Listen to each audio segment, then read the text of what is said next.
Hello, Resurgent readers. This is Gabriella Hoffman. I'm Resurgent's DC correspondent, and I also talk and discuss a lot about hunting, fishing, and shooting sports here at the Resurgent. And today I'm joined by my friend and wonderful outdoor resource, Cyrus Baird from the Council to Advance Hunting and Shooting Sports. And I wanted to bring him on today to discuss a lot about what you may have heard pertaining to excise taxes, hunting participation numbers, and their sadly dwindling state, and how we can resolve that issue. So Cyrus, thank you so much for joining to talk about these important issues.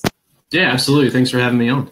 Okay, so tell everyone watching a little bit about what the council does with respect to working with wildlife agencies and advancing the mission. Yeah, absolutely. So we're actually coming up on our 10-year anniversary next year. We were founded in 2009. And essentially what we do is we work with state and federal wildlife agencies as well as a number of conservation and sportsman groups. So Ducks Unlimited, National Wild Turkey Federation, Pheasants Forever, Rocky Mountain Elk Foundation, people like that. And also the hunting and firearms industry to basically help move along this needle and get further in this process that we call R3, which is recruitment, retention, and reactivation of our nation's sportsmen and recreational target shooters. Mm-hmm.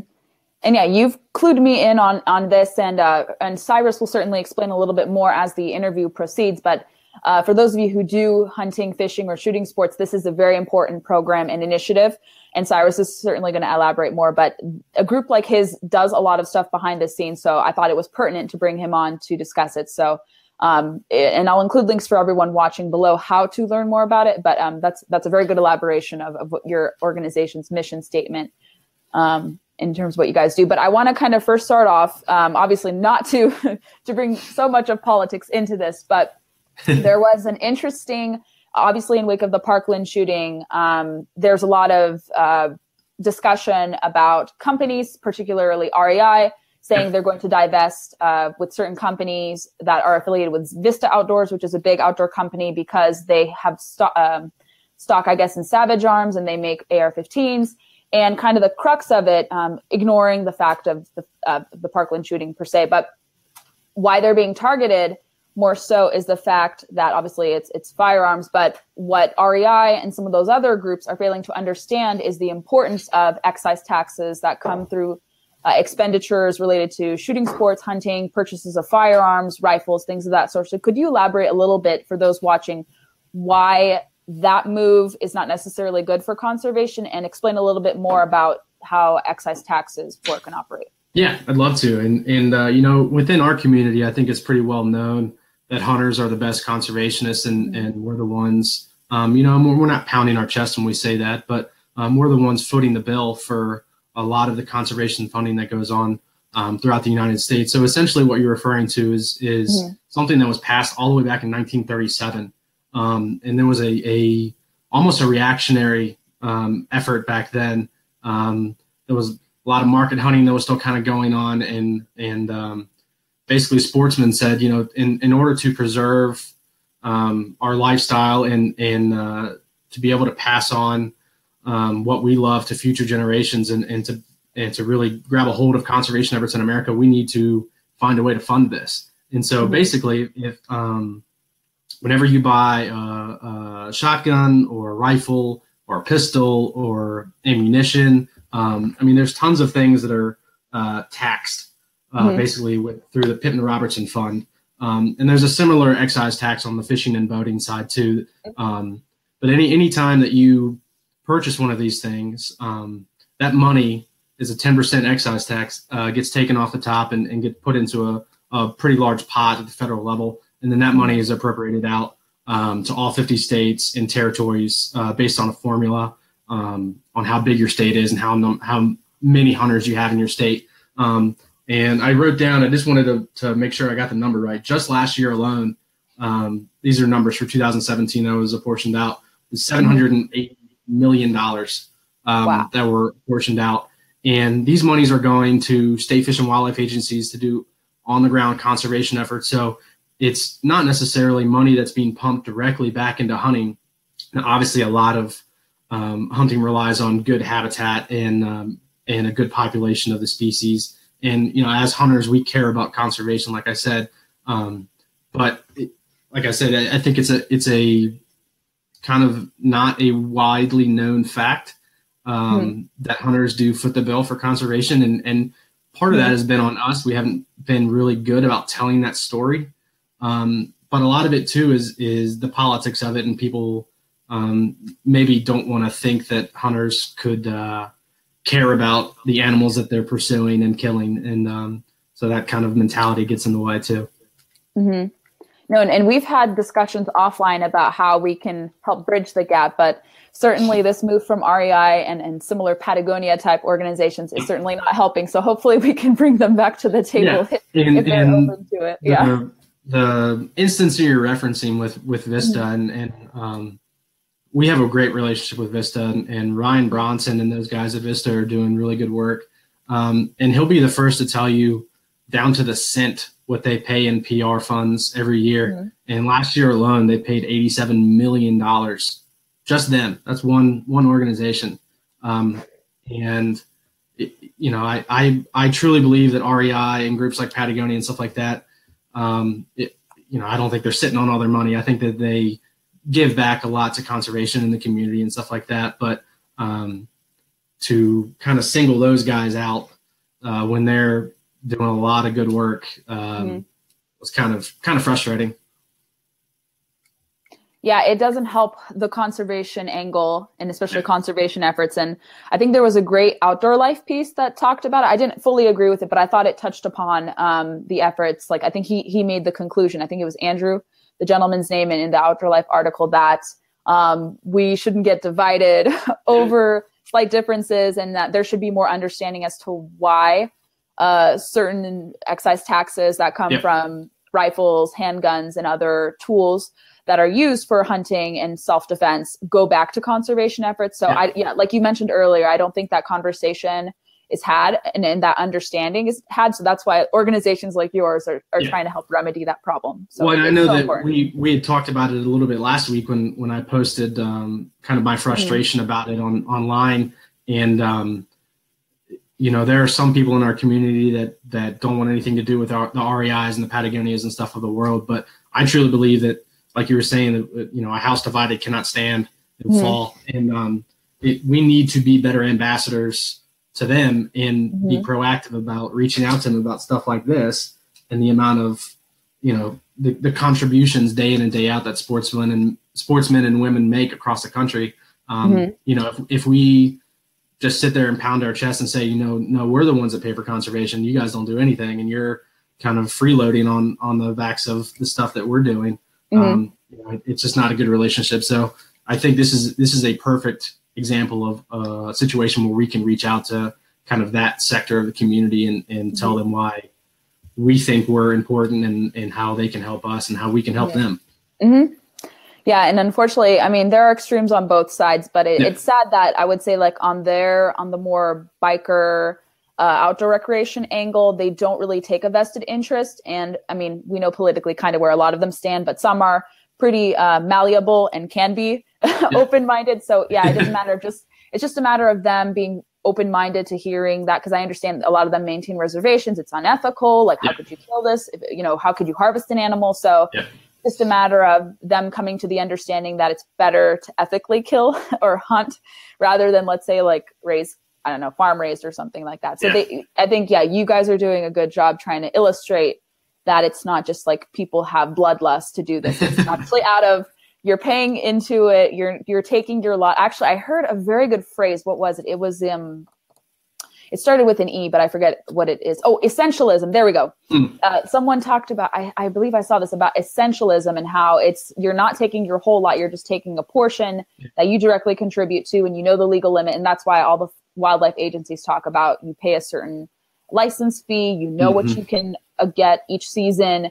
And it's so important that that's communicated out there more. And you guys are certainly doing a good job working with them. And I hope everyone watching gets to know more about their laws and exactly how those monies are applied from all their investment into that. And so kind of segueing into R3, discuss a little bit about it, because for those of us in the industry, we kind of know what it is. But for those watching who do partake in hunting and shooting sports, what does it mean? Because we talk about it as a marketing strategy, but I think people they're like, what is this like? What marketing? So kind of elaborate what R3 is and why even regular Joe or regular Jill hunters and shooting sports enthusiasts should get to know more about it.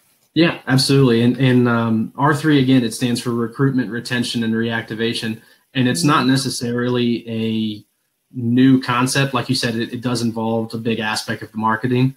But it kind of has been forced upon us in the last maybe 5 to 10 years out of necessity, because we are losing such a large number of hunters and anglers in this country. Just since the 1980s, I think we've lost over 5 or 6 million hunters. We're down around 11 million now. We're in the 80s. I think we were hovering somewhere above 17. Waterfowl hunters have dropped somewhere from 2 million down to like 900,000. And so basically everyone who's got skin in the game, all the conservation groups, all the sportsmen's groups, and average Joe and Jill hunters should care kind of about this concept, because of the last segment that we just talked about, because sportsmen and women pay such a large part of the conservation funding in America. And if there are less people paying into that pot, then state fish and wildlife agencies have less money to do critical on the ground habitat and conservation efforts that we all benefit from. And so we're really going through this process now. And like you said, it is a large portion of it is marketing, but it's everything from marketing to looking at frivolous hunting regulations and laws, and updating state fish and wildlife agencies' licensing structure, looking at the way we think about getting new people into the outdoors, mentoring, especially on the hunting and shooting side. It's a lot easier to put a fishing rod in someone's hand, and say, go out and cast, and they can kind of pick it up. But it's really hard to do that on the hunting side. And so you look at kind of everyone who is a big avid hunter, and a large, overwhelming portion of them got into hunting through somebody else. Now, normally it's a mom or a dad or a grandfather or an uncle or a brother or something like that. And that's just not the case anymore. We're doing it to ourselves. And if there's one thing that anybody watching kind of takes away from this, is if you truly care about hunting and shooting and conservation in America, that you should make a point to the next year, the next hunting season, find somebody who has kind of always expressed interest in hunting or something like that, and push them to go with you, and make time to sit that person down and say, let's go hunting, let's go squirrel hunting, let's go shooting, let's do something. Hoping that person, it'll spark a fire in them, and they'll do that to somebody else, and they'll do that to somebody else. So it's a huge movement. And a lot of everyone has basically bought into this now. I mean, it's not a fad. It's a kind of a make it or break it. Like we all need to get on the same page as far as how we're going to reverse these declines. Or sadly, and I don't want to sound like an alarmist or the sky is falling, but hunting may be vastly different in 20 years or even 10 than what it is now if we don't reverse these declines. Yeah, it's pretty alarming. And I know some people have had a more apocalyptic tone to it, and we know some of those folks. And it is a major concern, especially with more people migrating to urban outposts. I think, what is it now? 80% of the country now lives in urban outposts, especially millennials. Yep. And I think it's what our generation has, maybe 25%. And that's a big chunk of the population that we could tap into. And so like people like you, me, and countless others are trying to like find ways, like we have our circles and like sending people to do things. I mean, that's pretty good. But I think, if you guys, and I think about groups start to focus on how to reach people in the more urban outposts, because that's where everyone is centrally located.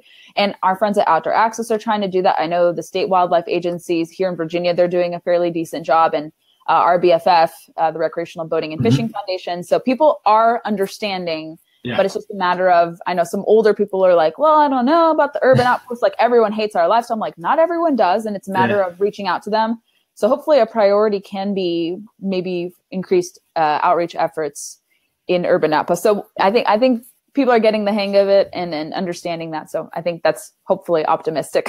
And there are already some very good urban-focused hunting programs across the country. The Quality Deer Management Association does a really good job with their Field to Fork program. One thing I think all hunters can agree on is we like eating what we hunt, and everyone likes good cooking, right? So they've done a really good job of kind of going into the Whole Foods and farmers market worlds and finding people and saying, hey, you guys are shopping for, free range beef.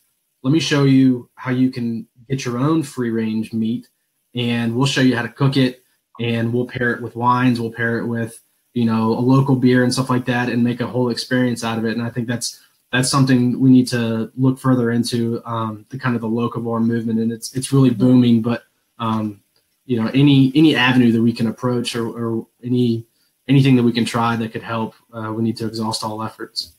Absolutely. No, and I think in the National Wild Turkey Federation press conference that you guys co-organized at SHOT Show, I thought it was interesting. They talked about reaching out to the organic types, obviously the urbanites, those with kids, millennials. So I think many groups do have it kind of registered in their heads that those are the kinds of ways to appeal to people, especially about knowing from where their meat comes from and all of that. And so that can appeal to people in urban outposts. I think that was, and what was it? Like you posted a story how DC, we were talking about the commercialization of meat, but like how someone in DC was selling venison. I don't remember. Yes. I mean, it was weird. Any venison that you're going to buy at a restaurant is going to be farm raised. Just there are laws in place that you can't sell meat that you harvest.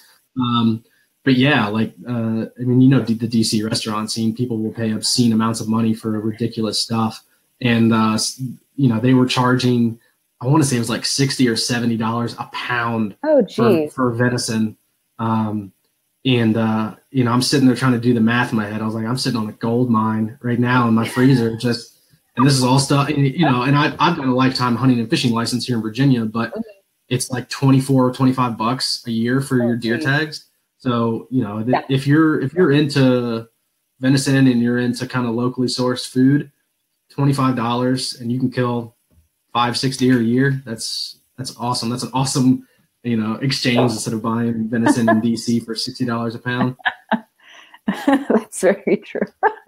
No, but I thought it was funny that even in DC that people are starting to discover wild game meat, interestingly enough. But obviously, as you told me, through the Lacey Act, you cannot sell meat because that would obviously undermine a lot of the conservation efforts to go into place. So don't sell your meat. Give it away to people if you get it, because it's more ethical that way. Yeah.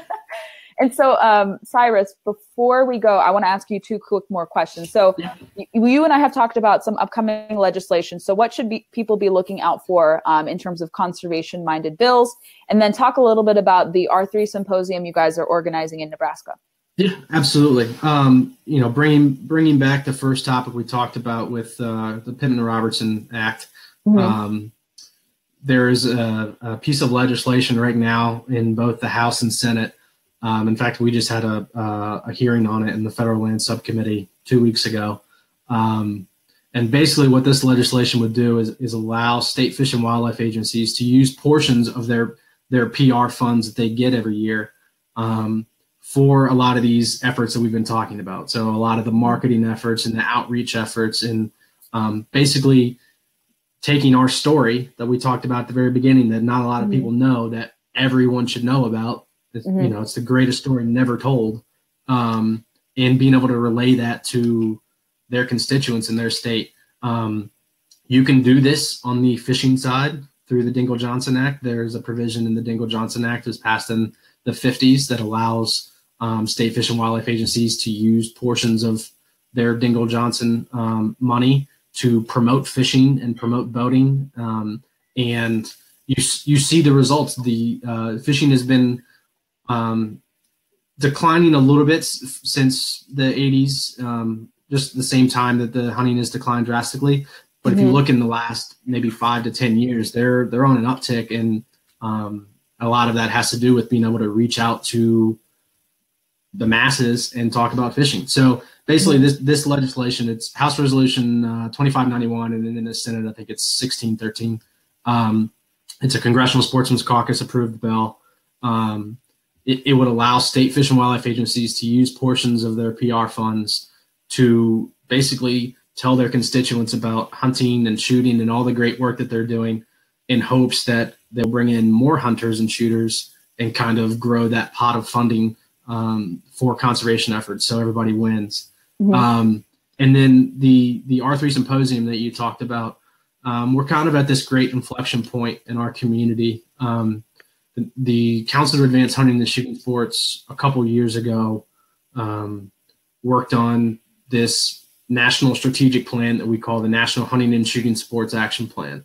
And it started as this big mammoth, and we boiled it down to basically 16 different threats that hunters and shooters face in America.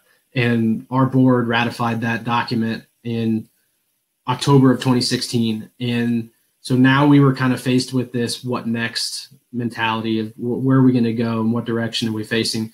And I think we and our board thought it pertinent that we kind of gather all the major players in the community, mm-hmm. and everyone get on the same page and talk about why R3 is very important and why hunters are the best conservationists. And so the good thing I think about this is that we're not limited to only the hunting and shooting sports community. It's the hunting, fishing, boating, mm-hmm. and shooting mm-hmm. sports community. We're all kind of diverging on Lincoln, Nebraska, the third week in May. And we've got 2 full packed days of awesome stuff. Our plenary session is going to be awesome. I can't tell you who's going to be speaking at it yet, but it's going to be some high level people that everyone's going to know the name, and hopefully they're going to light some fire under some people's butts. And then the next day and a half is going to be some awesome presentations from people who are doing great work in the community. Several of which we talked about already in this interview. And hopefully the thing that we want to take away from this is everyone goes back to their respective agency, organization, industry members and say, okay, we realize the number of hunters are declining, and we realize that the number of outdoor recreation participants is declining.